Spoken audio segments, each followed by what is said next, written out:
ગુજરાતનો આવાજ।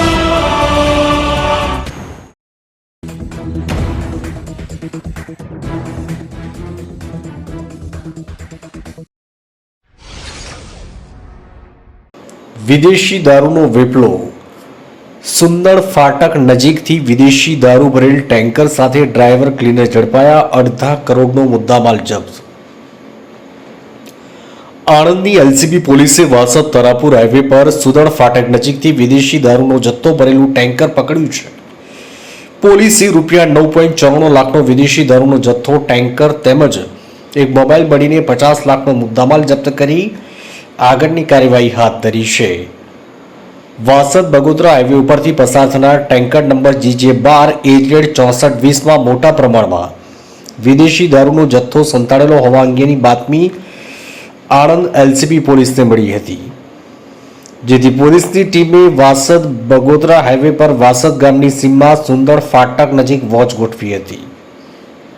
આ દરમિયાન બાતમી મુજબના વર્ણનવાળું ટેન્કર આવતા પોલીસે તેને રોક્યું હતું અને તેના ચાલક નારાયણરામ મુલારામ ભીલ, રહેઠાણ ખારા ગામ, ગોગલા ધાણી, તાલુકો જિલ્લો સાંચોર, રાજસ્થાન તેમજ ક્લીનર હનુમાનરામ ધુડારામ ખીલેરી, રહેવાસી કેરવી ધાણીપુર, તાલુકો જિલ્લો સાંચોર, રાજસ્થાનની અટકાયત કરી હતી।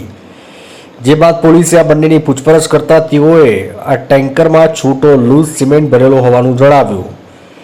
જોકે પોલીસે શંકાના આધારે ટેન્કરના ઉપરના ભાગે આવેલ ઢાંકણ ખોલી તપાસ કરતા તેમાંથી ભારતીય બનાવટની વિદેશી દારૂની 2652 નંગ બોટલો મળી આવી હતી।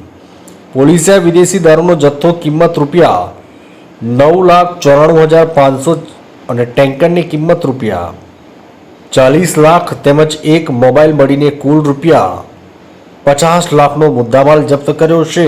આ દારૂનો જથ્થો બુધારામ હરજીરામ જાણી, રહેઠાણ ભાટીપ, તાલુકો રાણીવાડ, જિલ્લો સાંચોર, રાજસ્થાને મોકલ્યો હોવાનું પોલીસની પ્રાથમિક તપાસમાં બહાર આવ્યું છે, જેના આધારે પોલીસે ત્રણેય વિરુદ્ધ પ્રોહિબિશનનો ગુનો નોંધી કાયદેસરની કાર્યવાહી હાથ ધરી છે। આણંદથી બસર ચિસ્તીનો રિપોર્ટ।